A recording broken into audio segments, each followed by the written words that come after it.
Hello everybody, my name is VTech Guy. We're here. We got Travis with us today. We got Alpha Sports Gaming, and we got Mr. K Mullins Incorporated. How is everyone doing today? Pretty good. I'm doing great. Phenomenal. So, it is Impact Wrestling for April 13th, 2017. We have Team JB versus Team GOAT, aka Team Josh Matthews, taking on each other at the main event. I don't like how they were both at the announce table.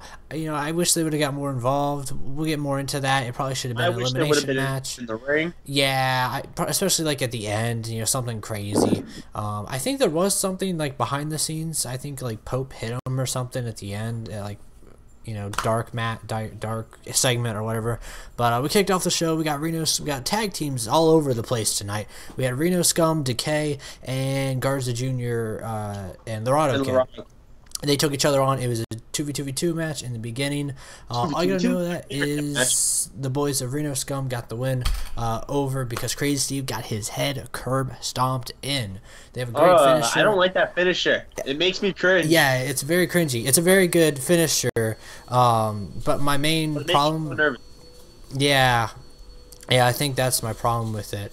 Thumbs up for whoever decided they need to make a mess in my hallway right now. Phenomenal. I know. But yeah, I'm not the biggest fans of Reno Scum.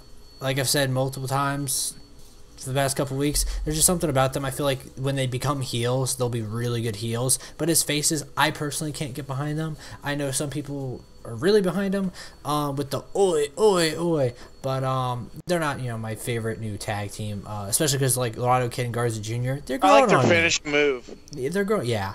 Laredo Kid and Garza Jr. They're growing on me. I know it's sad that one day they're gonna have to split apart, most likely, you know, because X Division stuff. I feel like. I just want to remember because it's been annoying me ever since I saw him. There was another old wrestler. Please say in the comments if you know it. There was a different old wrestler in WWE who used to rip his pants off the same way. I think it's Garza Jr. does it? Yes. Yeah. The same way Garza Jr. does it, and I can't think of what the wrestler's name is. I know who you're talking about. I can't remember who it is, and that's the sad part. But yeah. After that, we got was that the X Division stuff after that? I'm trying to think. That was way... I can't remember. We had the interview with Andrew Everett after that. That's what set it up. Oh, yeah. We had the Andrew Everett match where he was, like, getting into the face of Shane Helms during the interview. He was like, you get in the ring and fight. No, you. No. Basically, Shane Helms is going to get in the ring and fight. Should have been more of a build, in my opinion. I think, honestly, we should have had, like, the weeks in advance, you know, type of deal where Shane Helms would have gone one-on-one with Andrew Everett. But that's whatever. Impact just wanted to go put it out there, I guess. I'm about to... 1 minute. Give me a second. Alright, but yeah, so I liked in that segment because they mentioned that. Alright. Thank you. Shane Helms was the greatest cruiserweight champ of all time. I was getting pissed off there. Don't know if you could tell. People were screaming. Alright, so what was the match after our tag team? After that, we cut into Bruce Pritchard in the ring. Oh, yes. Thank you. That was probably those, like, that's the hidden gem that I was going to allude to. Like, last week we had our hidden gem with Mullins. Refresh me real quick.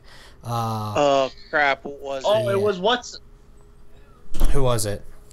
It was James Storm, Eddie Kingston, and Bram, the DCC turmoil segment. That was the hidden gem of last week. This week's hidden gem, EC3 and Bruce Pritchard. Man, Bruce Pritchard was phenomenal out there. That was great. EC3 definitely hitting the the part where maybe the fans aren't with you anymore because we found out that James Storm will be taking on Lashley for that World Heavyweight title. That's a great...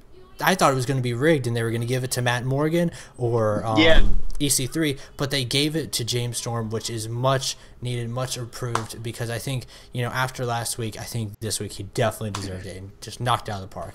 I kind of wish, though, so. I feel like they're going to have, like, DCC screw him. Yeah. And I really hope that doesn't happen.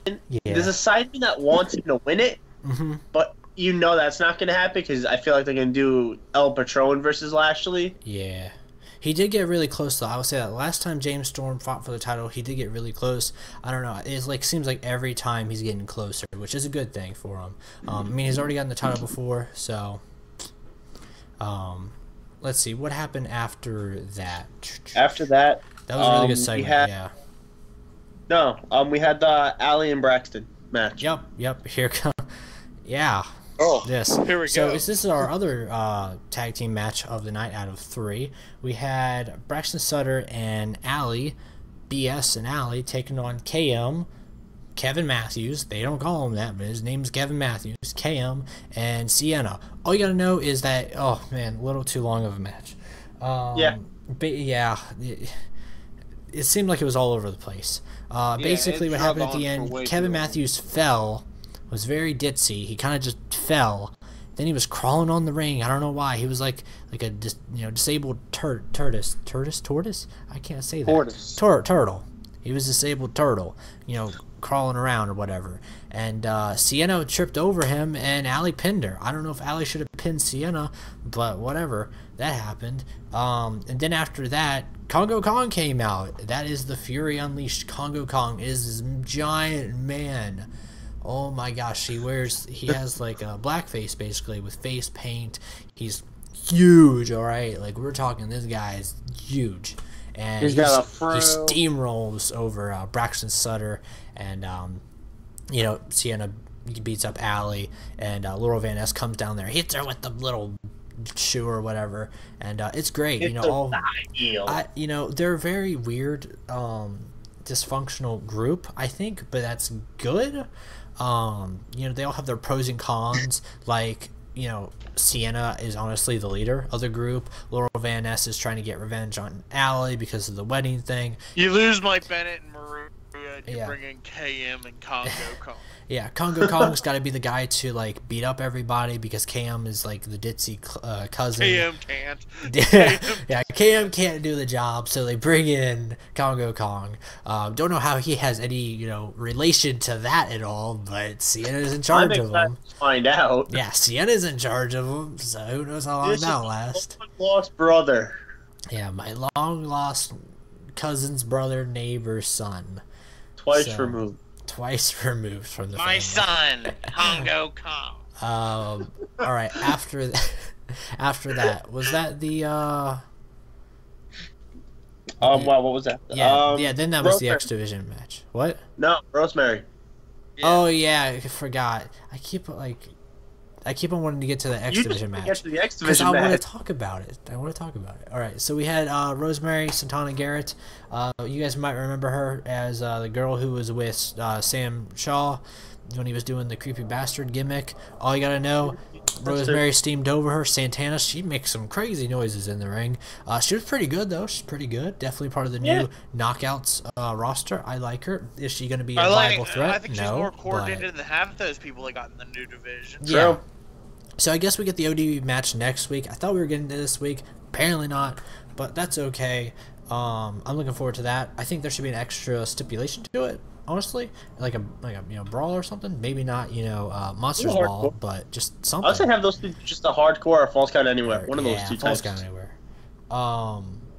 Then we had backstage with Davey and Angelina where they asked if they had any remorse for what they did to Eddie. No, I thought that was the co-main event.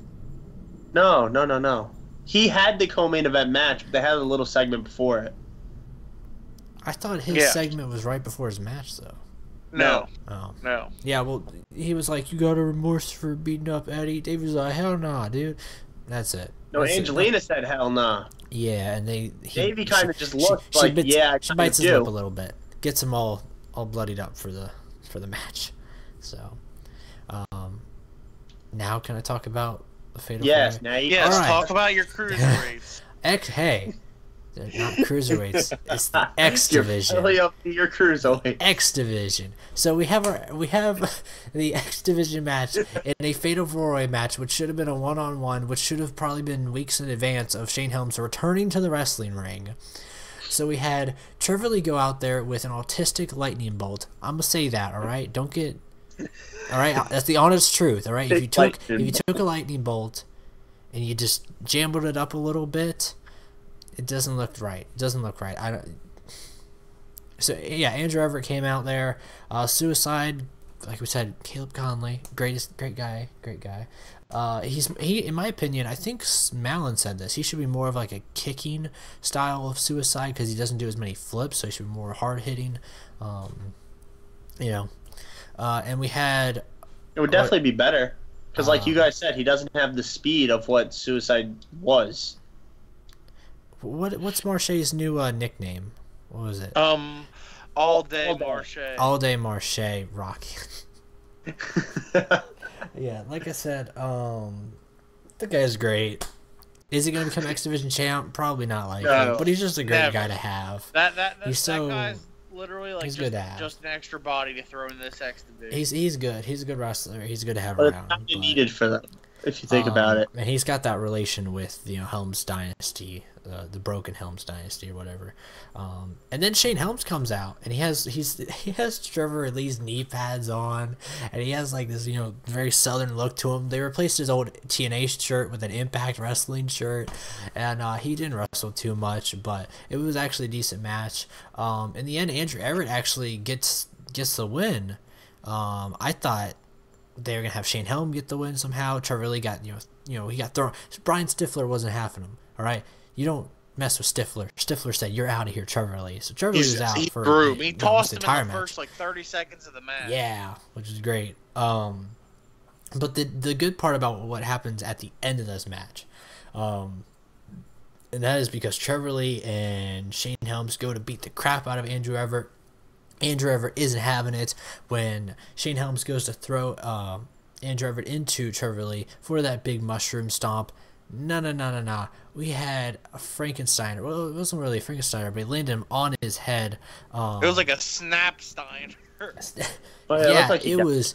Yeah, it looked like he could have snapped his neck. Yeah, it was great. Maybe not for Trevor Lee, but for Andrew Everett, that was great. So yeah, Andrew Everett there, getting the better of them, and I really feel confident that, at first Andrew Everett was looking like he could. I like the future. I like the future. At first, it wasn't looking very bright for him becoming X Division champ or what was going on with him. I think now after this, they're starting to build it properly, so it could go somewheres. And I'm really hoping that he does get that X Division title. Maybe in the near future. Hopefully it's Slammiversary. But come Slammiversary, I hope he at least holds it once. I want that to be. I want that to be like his moment. That could be the big payoff moment, is he gets to beat Trevor Lee at Slammiversary, because they're really hyping up Slammiversary. Maybe not on the show, but like on social media, it's been very hyped up. Then we have Davey Richards taking on DJZ. Feels like we haven't seen him in a while. Well, he had the injury. Yeah, he was hurt. Yeah.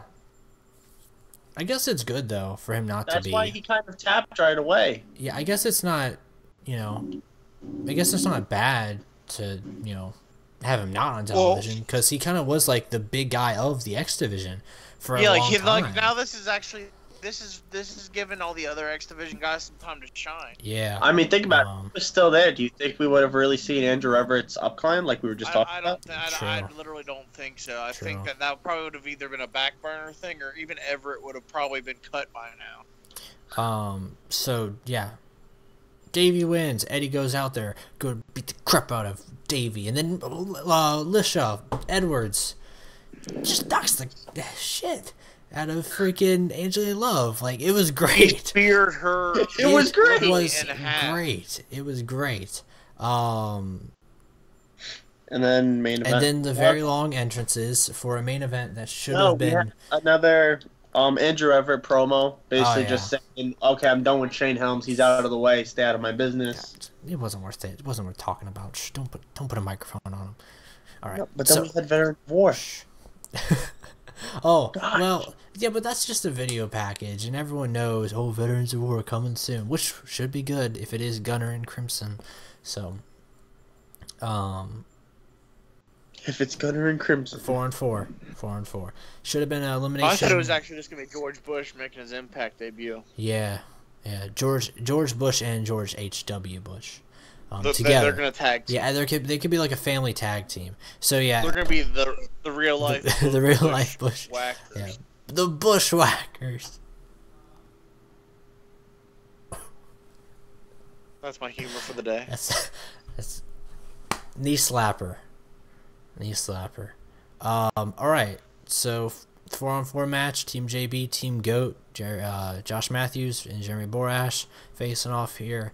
Not actually facing off. They were yelling. Look, I'm gonna miss Josh Matthews on commentary if he does leave because man, he's I think he needs to be a manager. Good. Now, I would love to see him as a manager. Yeah, he should manage someone. He's really good, like as an annoying persona, you know what I mean, and really smart and marky, especially when he called JB a mark for bringing in those guys. I was like, that's great.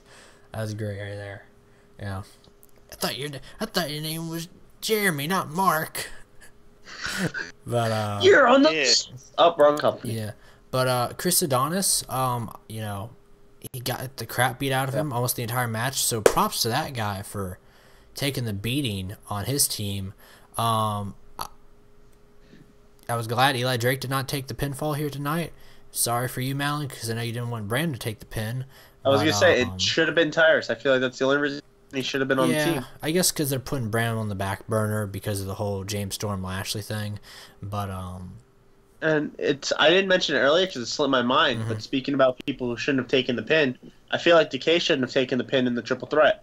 Oh, well, they're the only heel team, technically. Yeah. So, I mean, unless they win the match, they're the only team. They're the only team that's like much what would Tech just said with the Bram taking the back burner here. They're taking the back burner of the tag division right now. If you think about it.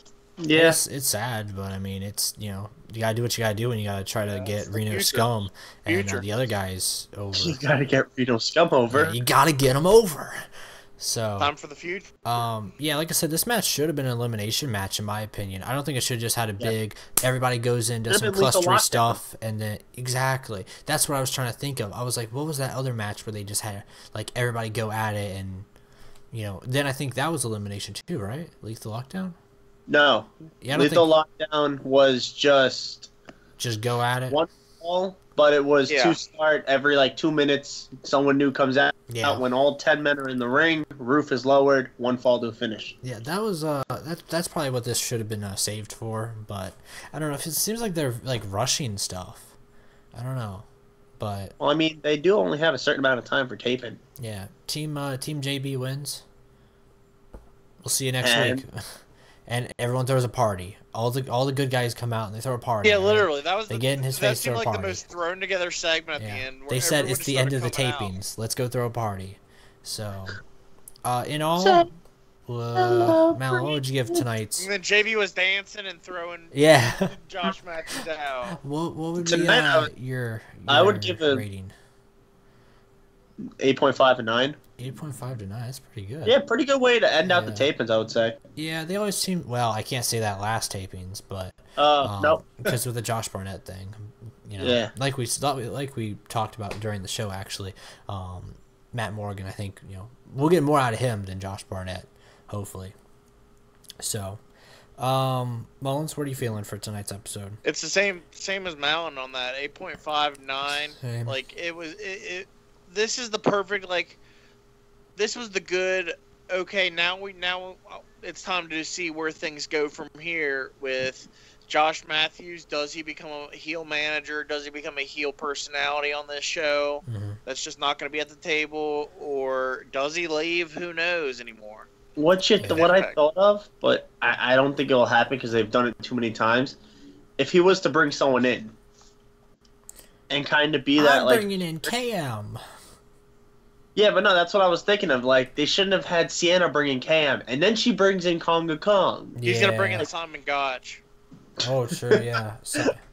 Oh my God, that would be a kick in the face. He's gonna bring in the big guy. The big. That would be. That would be a big kick. That would be a big kick to WWE.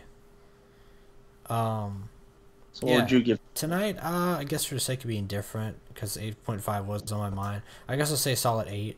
Like I said, there are some things that I'm like, and like how I'd shift them around in terms of how things, you know, like the elimination. I feel like it really should have been elimination instead of just normal, just go at it and, you know, at the end everyone does some clustery stuff. Yeah. Because it was a long match. They could have gotten away with making elimination, in my opinion. Especially with, they could have just cut the entrances, in my opinion. I know you guys want to really see the entrances. Yeah, it's kind of like their leader entrance. Yeah, just have Jeremy Borash walk down with like a flag or something, or a brown bag, and brown bag. Yeah, and then have, you know, Josh Matthews come down on like a little goat parade or something, like making fun of Billy Goat, making fun of Daniel Bryan. But you know, I'm not a big fan of the whole what's going on with the Braxton Sutter, KM, Ali, Sienna, Congo Kong, and Laurel Van Ness thing. Like at first it was like, you know, previously how it was with Mike Bennett and Marie Kanellis, it was really good, and then the following week it was like, yeah. Now I feel like they're just trying to jumble as much shit into one storyline as possible. I feel like they should have killed it by now, and then that's probably where KM would have got a lot with being managed by Josh Matthews, and then Congo Kong could still be brought in just because he's a big guy that could just destroy cruiserweight or X Division people. So yeah, now even you're saying cruiserweights. Yeah, cause freaking have me saying it, but yep, another good week for Impact. We'll see you guys next week, of course. Keep it safe.